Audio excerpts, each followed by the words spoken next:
All right, good evening, everybody. Tonight with me, I have Chris O'Neill, who's best known for his comic RPG Kobolds Ate My Baby, but he's also recently expanded Ninth Level's offerings with games like Knuckle Sammich, Bearicades, and recently a little one-off Kickstarter he called Hot 16. He's actually also got a new Kickstarter that just came out hot off the presses.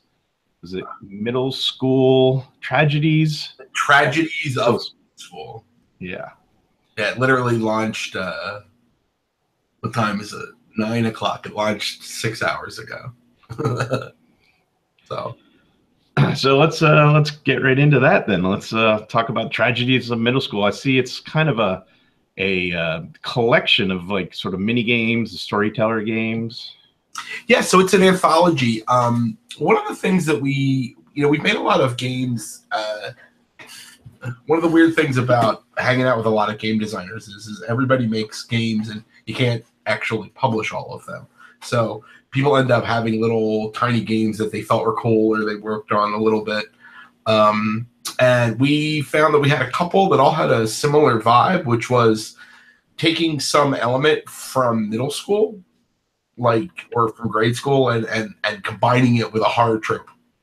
And so we actually just talked to a lot of our friends and said, like, hey, here's this idea, see if you can play with it, see if you come up with anything interesting. And a lot of people came up with interesting things. And the next thing we knew, we were like, oh, let's do an anthology. So as it stands right now, we're about 40% on the Kickstarter the first day. So I'm hoping that we hit some stretch goals. So we'll probably end up having more games than what we're starting with here. Sweet. We're coming out of the gate with 20 games. So there's 20 Excellent. And activities. So because at least one of them isn't really a game, but it's a Cthulhu catcher. So it's like a cootie catcher. It's like one of those things that you go like this. But instead of telling you who you're going to marry, it summons an elder god.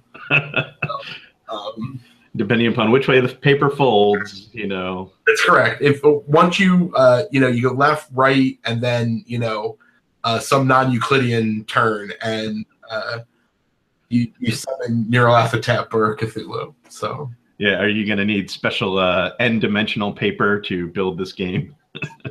That's correct. You need non-Euclidean paper. It's available at Staples for $49.95 a ream. That's going to be like a stretch goal of that, right? But so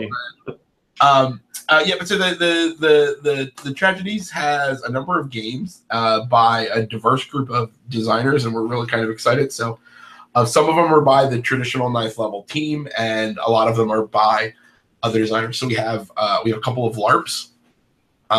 One by Banana Chan and one by Kira Mangren. They're both really good. Bananas is about potentially you have never met another human person, and when you first get the opportunity, you all meet each other and create friendship bracelets for each other. And once you have given someone a friendship bracelet, they are your friend forever. That they can't do anything except what you tell them to do. And Kira's is a game about a middle school slumber party where you are all trying to convince the other players to go into the bathroom and say Bloody Mary 3 times into the mirror. And it's got a really cool mechanic that the player when a player goes into the bathroom, there's 2 decks of cards, and there's one that says, I did say Bloody Mary 3 times into the mirror, and there's another one that says I didn't. And so depending on what you do, because everyone else doesn't get to see it. So it's really interesting. There's a number of just weirdo fun games that mix some of the ideas from middle school. So one of the games that started this whole collection was a game that my wife Heather O'Neill and I made together a couple of years ago called Demon Realms, which is if a 12-year-old wasn't allowed to play Dungeons and Dragons with her big brother, and decided to just make the game based on what she had heard, knowing game mechanics that she had. And so the game that we created is called, it's based on MASH. You familiar with MASH? Yes, I am. Yeah, I mean, you got to be. So it helps if you're if you're a person of a certain age and or a 12-year-old girl. It actually uses the mash mechanics to tell a complete Dungeons and Dragons adventure where each person has their own character sheet and there's a GM sheet and so there's some silly games like that and. On the Kickstarter page, there's one game that you can actually download for free, which is a tabletop story game called 7 Minutes in Hell by Doug Lewandowski. And it's a game where the players are 13-year-olds and you are at a party and everyone, you're going to play Spin the Bottle. But the problem is Spin the Bottle eventually is going to lead to one of you becoming possessed. So the game actually uses Spin the Bottle as its mechanic, right? It's actually really interesting. So you can see there's a card game called Is There a Spider on My Head? And there's a game about doodling. And we just got the first roughs on a Choose Your Own Adventure about after school. So, I mean, the book's got a whole lot of different things going on, and we're really excited about it. That sounds fantastic, actually. We're every time we got a game in for it, I got more and more excited. There's a Brian Neff's game in it. It's called Camp Space Fire, and it's a game where you sit around an imaginary fire, and it uses musical chairs as its method, but it's a quick story about an urban legend murdering people off. That one's really good. Ty Odin has a game in it called I Was a Teenage Lizard Person, which is we're gonna do live at PAX Unplugged the night before, and we're gonna broadcast it on Kickstarter. So it's awesome. About a middle school dance where what you're trying to do is not be dancing with a lizard person. It plays in about 10 minutes, so I'm really impressed by a lot of these. A lot of these games are really impressive. Heather Wilson, she's one of the other partners in Ninth Level. She's got a game in it called Knots and Crosses, which is a 2-player game that takes tic-tac-toe and turns it into a 15-minute story game. And Heather O'Neill has a game that's called Heartbreak Club, which is like the idea is truth or dare. So you're all sitting like in a detention, and it's like a fiasco type game that plays real fast. But it's not the Breakfast Club, but it sure feels like it. It is the IP safe version. That's correct. Of detention at a school with a group of misfits. It is a Saturday detention at a school with none of the names used. Molly Ringwald had nothing to do with this one. So we're really excited, and I think we're looking at it's probably going to be about a little more than 100 pages, and if we get a couple of these stretch goals, it might be bigger than that. So. Well, that's really cool. I mean, the nice thing I liked about it when I was reading through the ideas is that it seems like it's really not even just for your role-playing game friends. You can definitely use it as like your party icebreaker kind of thing. And there's a bunch of different kinds of games, and so they definitely have. So there's like some of the LARPs are a little more advanced and require a person that understands what they're doing. But like I Was a Teenage Lizard Person, you could literally play as an icebreaker at a garden party. It doesn't require any. It's more of a social deduction game. Right. One of the things that we're trying to do, and like you said it at the top of the hour there, we are making other games these days, and we spend a lot of time in the board game world and working with board game designers. And so we had a lot of ability to test these games with people that aren't, just dyed-in-the-wool indie RPG players. Because, don't get me wrong, I realize that, those of us in the black cloaks in the corner playing our mystifying indie RPGs,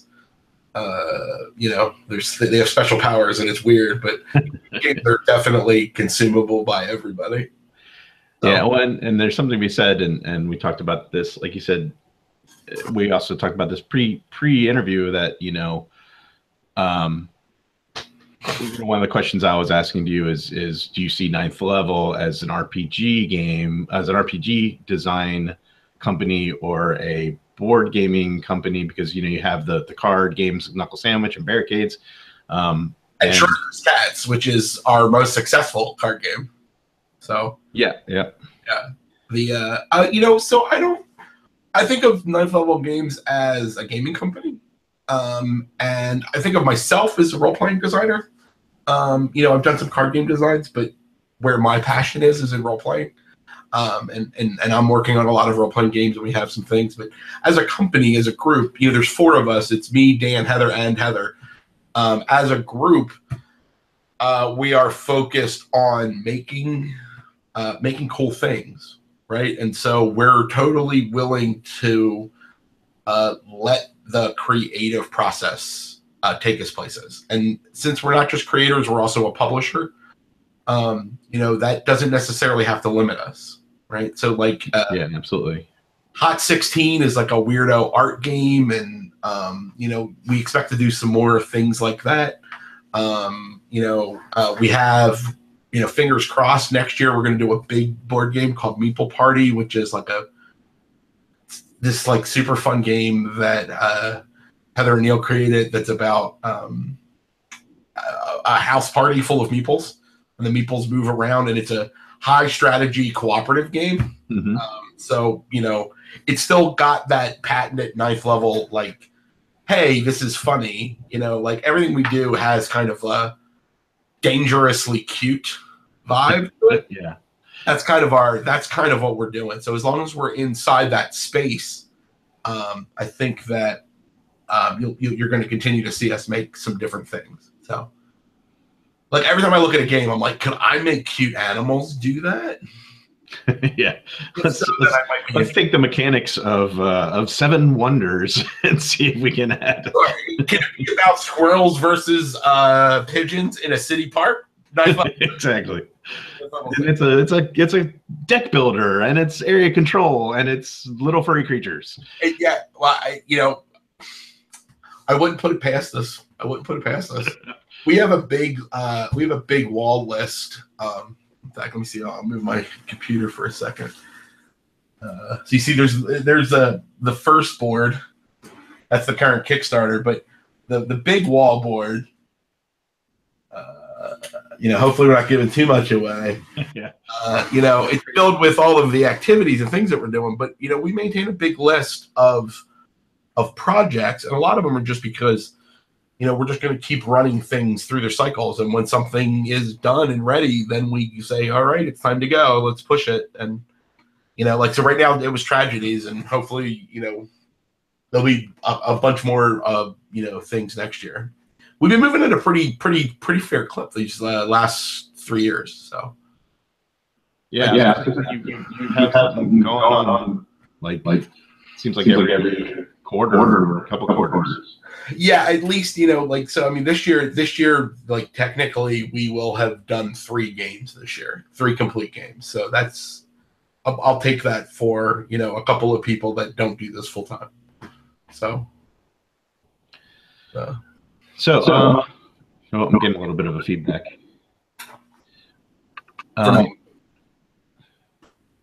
Yeah, sorry, it was bouncing back through your speakers. So I guess that's going to actually bring me to a little bit of the history of 9th level 2, because sure, it's actually a good segue. Because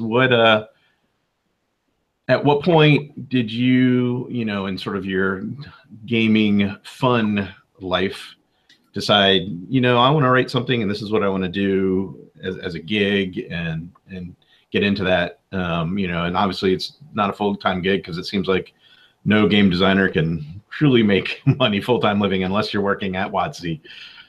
But yeah, so, I mean, I know a lot of full-time people, and generally they come in two packages, right? There's the crazed freelancer, right?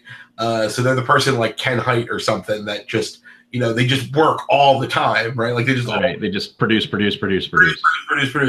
Or they're actually a publisher, right? Like, so like, or they have a associated job in the industry. So own a game store, or they do layout and graphics, or they're an artist. Like there's some other piece of it that's supplementing.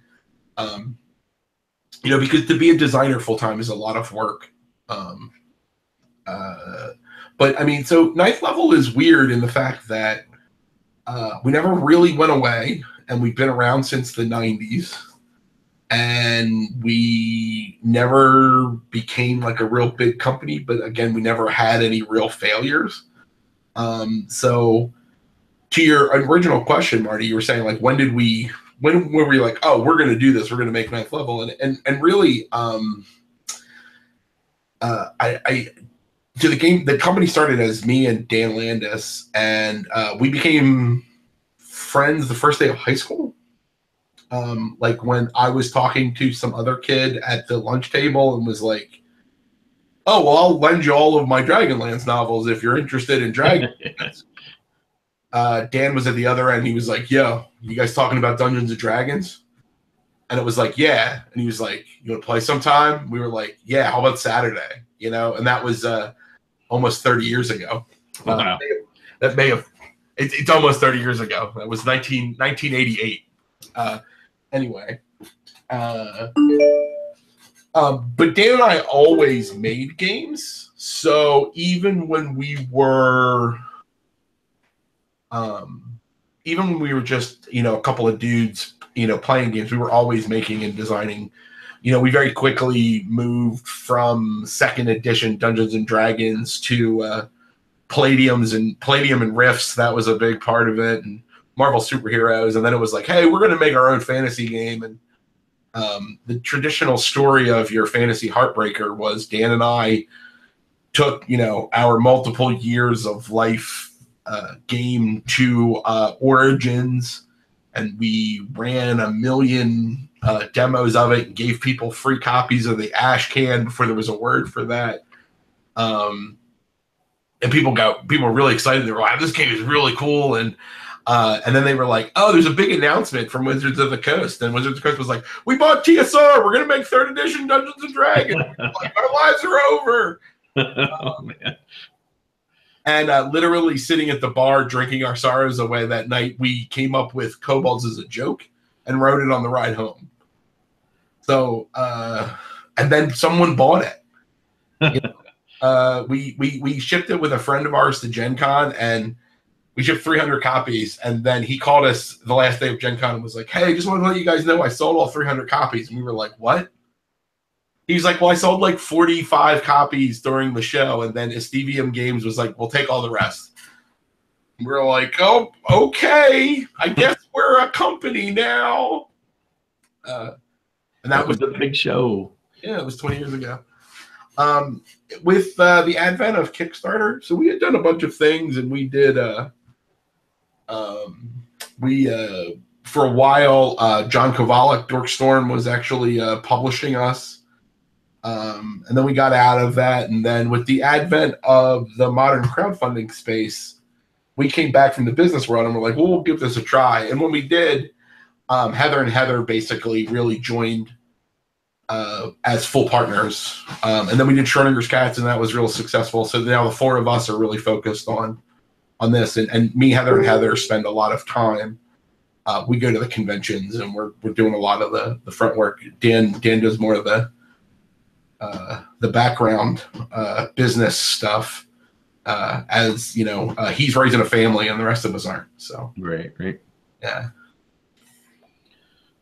Cool. So and I was reading online that, and obviously the name Kobolds Ate My Baby came from the Dingoes Ate My Baby, but I was saying that probably originated from the Seinfeld reference, I want to say. Really? No. Oh, I thought I had something there. Yeah, no, I mean 100%. It's just from the the original story, the traditional joke. So I mean the Kobolds piece actually came from so let me see how deep I can go without this getting boring. Dan and I always thought in every role-playing game that we were in that it was funny when you had a hapless hero, right? And so the most hapless heroes that we ever had, I had a wizard named Tabriz who was really bad at everything. And Dan had 3 kobolds that thought they were adventurers. And so we had this idea in our heads of, oh, well, let's make a game. We'll make a game about these characters, these 3 hapless kobolds, and the evil wizard that is just not good at what he does. But the joke started to become like, why would people in a fantasy world be afraid of kobolds, right? If they are this, fodder that is just so easy to murder, there has to be a reason that people want to murder them. And so we kept coming up with like, why would people want to murder them? And then it was like, oh, it's very apparent. They eat babies, right? Because that's an easy way to get everybody. And that led to, well, they're like doggy people. So then dingoes ate my baby, thus kobolds ate my baby. And that led to the idea of, oh, you know what? They don't just eat babies, they eat everything. They love to eat. They're really good at eating. And then all of a sudden, the jokes just start to build. And eventually, 10 years later, you realize, oh, we created an entire universe that's about, gastronomic wunderkind, that God that hates them, right? So that is really where it comes from. Plus, we really like food. I really like food. I'm a little bit surprised because I just thought, I'm of a certain age, and that Seinfeld line is right there. But it's funny that it's not my jam. It's not my jam, and it's funny because I generally tend to like comedy that is about awful people doing awful things to each other. Yeah. Seinfeld. I don't know. It could be that I'm just such a Philadelphia person. So the idea of being excited by a couple of New Yorkers it's counter to my person. Sure. So like stepping aside from the early days of Kobolds in 9th level, what were you said obviously you started out with your friends playing D&D and then you moved to Palladium and stuff like that. What would you say, like, back in the day, D&D is the obvious answer, but aside from D&D, what was like your go-to game? So back in the day, right? And so it depends on so I'm going to give you 2 answers, and I think they're both good, right? So the game that we played more than any other game and that had the biggest effect on us was Marvel Superheroes. So Jeff Grubb, Face Rip. It's a game I still like. I see it over there. I can you got it right here. Right here. Actually in view over here. Yep, there it is. Both boxes. They're blurry, but I can see the basic set and the advanced set. Yeah, there you go. Yellow and blue. I can't read what the orange ones are, the pink ones, but oh yeah, we have Star Frontiers on one side. And, and then Paranoia on the other side. Right, okay. There you go. Yeah, it is Paranoia. There you go. Paranoia was my total game, but I could never get other people to DM it. So it was like I wanted to play it more than I wanted to DM it. Yeah, I always want to play Paranoia, but I don't want to run Paranoia. Never want to run Paranoia. But we played a huge ton of Face Rip, and I think it had a big influence on the way that we looked at games. And then the other one was a game called The Arcanum by Bard. And it was there were a couple of books, and then the system of that later got republished with a different world called Talislanta. So there was 3 books of the Arcanum, and they were like, it was like out Palladium. It was somewhere between Palladium and like the Arduin Chronicles, right? Like it's just, here's 5 million character classes, and it was like, here's the charlatan, and he doesn't have any abilities, but he can convince you that maybe he has something to do here. and it was completely unbalanced and totally, asinine. But it got us going like, oh, well, we could do this, right? Because at the end of the day, I mean, if it wasn't for that book by Bard Games, I don't think Ninth Level would exist. Because it's the one that was like, oh, well, so I'm gonna make my wizard that can use a sword. That's a thing. Yeah, sure. So basically, throw something at the wall, see if it sticks, and if not, move to the next thing. Right, and just keep throwing it at the wall, right? Which is the Ninth Level method. If you make enough stuff, eventually someone's like, "Oh, that was pretty good." So, there's like weird little pockets all over the country, especially from conventions, where we've like been like, "Oh, well, do you guys want to play this game that we're working on?" And they're like, "Oh, I love that game." We're like, "Ah, yeah, we stopped making that. We threw it at the wall and it didn't stick." But they're like, "But we loved it." So. Yeah, actually, I think probably one of my first experiences beyond Kobolds was you guys did War Hamster in 2010, I want to say, at Origins. 2009, 2010. I can't remember exactly which year it was. I know. I think it was, or maybe it was 09. Maybe it was 09. Yeah, there's still a whole bunch of guys that would like us to put War Hamster out. It was a good game, but it had some core problems. So. Well, and you know what it sort of reminded me of down the line is, you could turn it into something like a Descent style dungeon crawl, because I do remember you had the DM could gain the little PowerPoints to be able to throw more crap at you, and so there's a whole lot of like little things in that about adventure creation on the fly, and gaining experience when you screwed up, and like all of those things. It's like, oh yeah, these things are now like common in games, but like we were doing it like to the side of all the other people that were coming up with it at the same time. It's just that they were doing it in serious games and we were doing it in a game called War Hamster. Yeah.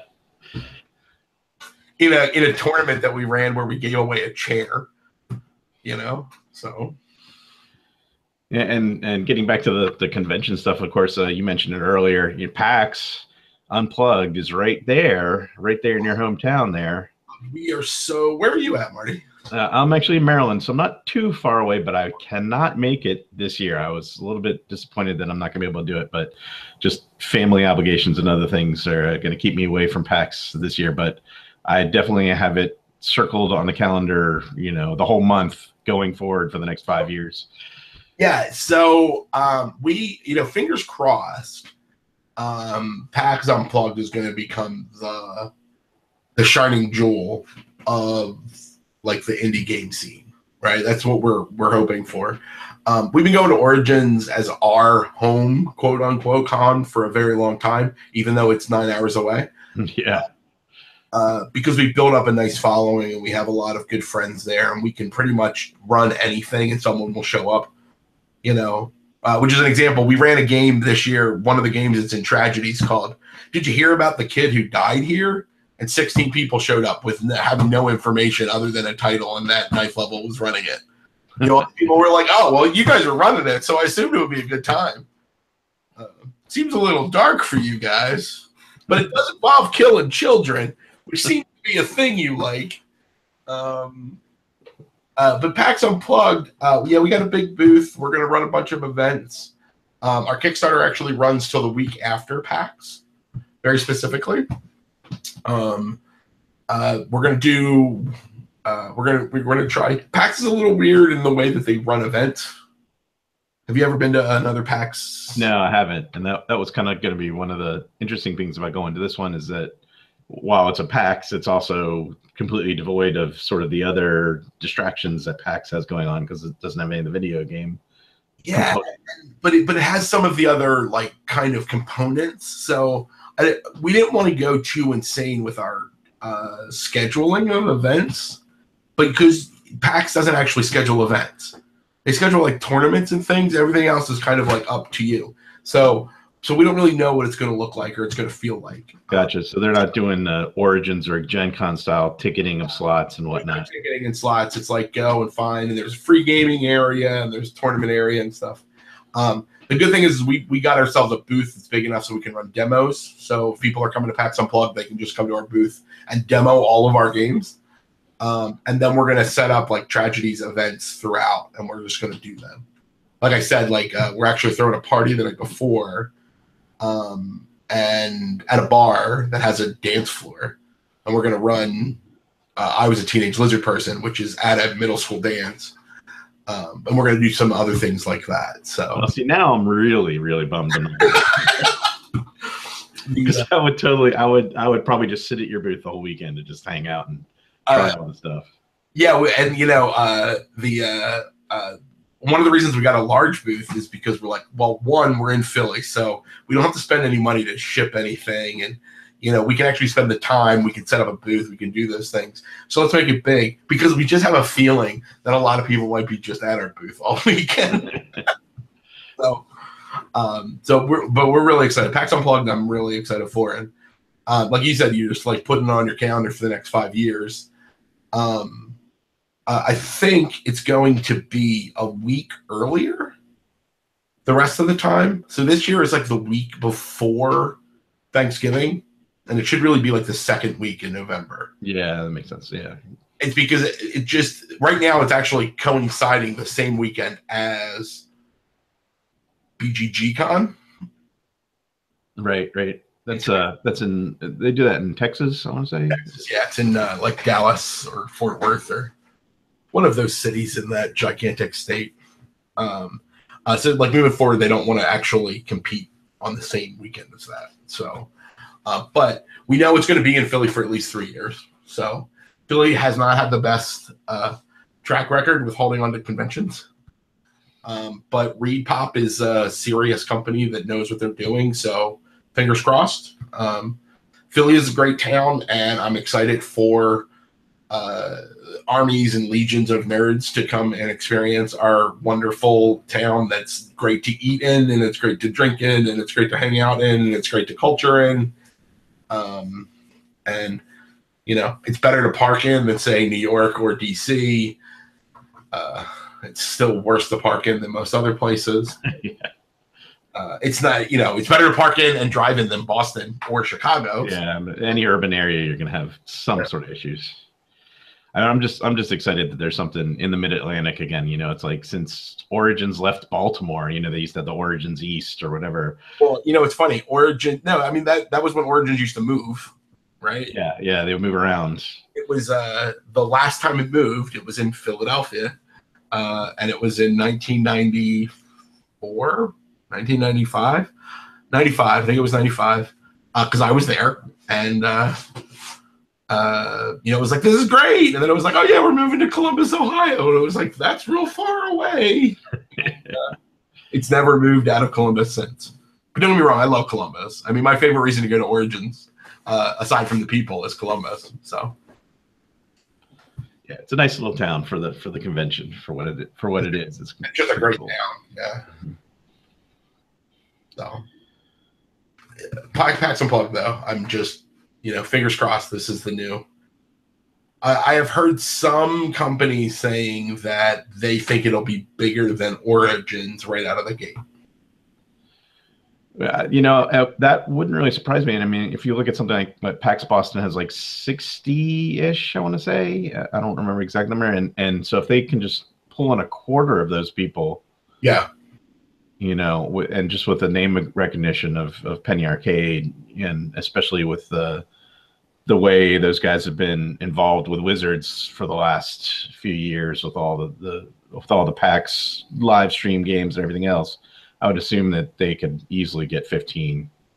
And they're doing all of that stuff at PAX Unplugged. Yeah. Acquisitions, Inc., recording. Some of the bigger podcasts are all there. Some of the bigger shows. Shut Up and Sit Down and those things. And I love those guys. Actually, those guys are hilarious. Yeah, everybody. I don't watch a lot of the. I don't watch gaming. It's like everything else. Sometimes when you're too in it, being part of the media of it is just when I have some free time, I want to I want to do something else for a little bit. Yeah. That's or Project Runway. It's Project Runway or one of the CW shows. That's that was good to go. And now everybody's what do you call it? Binging their Stranger Things. Oh, I already, I'm wearing my Stranger Things hat because we're talking about tragedies. We did make sure that we got that in. It was like we have Metatopia and PAX Unplugged and the Kickstarter all starting today. So for the next 4 weeks, our schedule is insane. So we were like, we have to watch all of Stranger Things too before Monday. Started at 4 a.m. when it gets released and just go. It wasn't a problem. We didn't really have a problem. So it's real good. Stranger Things 2 is real good. So I've got my Netflix queued up. I'm one of the their favorite type of subscriber too. You purchase it for Stranger Things, you think you're gonna, I'll just cancel it in a month after I finish viewing, and then you just let it ride. Yeah. At this point, I'm just like, Netflix is just a thing. It's just like it's like the water bill. It's like, it doesn't matter if I use the water. I mean, you have to have it. It's necessary. Hydration, food, Netflix. That's how the world works. Well, I think we hit upon pretty much everything we got tonight. Is there anything else that I mean, obviously the big Kickstarter is the thing that's gonna consume your life for the next month. Yeah, I mean, the Kickstarter's the Kickstarter's gonna be a big thing. I really hope that it does well. We'd like to do more weirdo RPG stuff, right? Like there's plenty of companies out there that are making really good high-end games, right? Monty Cook's making amazing stuff. Pelgrane Press is making amazing stuff. Even Wizards making some amazing stuff. And there's all of these designers out there that are making, really interesting, thought-provoking, deep games. And no one's playing in the space that we play in, which is, let's just have a good time. Let's make some weird. It doesn't need to be big. I don't want to make something that requires $50. Let's take a cool idea and let's see where it goes. And we have a lot of games that we're working on in that space. We have a role-playing game about being princesses, where you get a magical sword and crown and you have to go and defend the thing that you're the princess of. That's real exciting. We have a game called Issues, which is a continuity building game about comic books that I'm really excited about. There isn't really anything like it. So those are like games that and then we have a lot of stuff like on our deeper map, things that we're working on, the kind of things that we're playing, micro and nano games. We had a really good time last year with the 200-word RPG contest. I wrote a game for it called Samurai Haiku that I was really into. So we're thinking about doing some more of them. We might publish some of those in the same form factor as Hot 16. So like a game in a tape case. Yeah, the younger kids wouldn't know anything about those cassettes. No, it's just a plastic box that stuff's in. They're like, oh, that's cool. It's in a little plastic box. It's funny. I was talking to my wife the other night because I bought a couple of little micro SD cards for the kids. We got a couple of those little Kindle Kid things, and I bought the little micro SD. I pull it out, and it is literally, the size of my fingernail. Right. And I'm like, there's like 64 gigs on this little thing that's the size of my fingernail. And for those people who might be watching who are younger than, say, you or I, that is a fucking miracle. Oops. It's okay. I have an aura of the F word. Proximity, even across the internet, to me, causes people to just say things. Yeah, no, it's insane. I say it all the time. My phone is my entire life, and this phone has 128 gigs on it, and I can use it when I'm like flying in an airplane. This is more powerful than the computers that were used, to launch nuclear missiles like 20 years ago. It's so insane. Yeah. And you know, it's like those of us who are of that certain age, you know, a hard to drive was a brick. I mean, it was this thing that was this big. It weighed like 10 pounds. You know, you had to put it in a case that had like liquid cooling practically. You know, the story that I usually tell about, like, to explain to someone how long ago I was using computers, you know, besides the fact that I very much typed programs out of a magazine and recorded them on audio cassette. That's a thing I did. Yeah, Apple Cider and what was the other big one? The TRS-80 magazine. I can't even remember the name of it. Yeah, no, I had a Commodore and a VIC-20, right? So we used you know, Commodore World, you know, and be like, oh, let's type in this skiing game. You know, and I remember when I bought my first spell check program. Like spell check, I paid $19.95 for Broadened software for GeoSpell. It was its own application.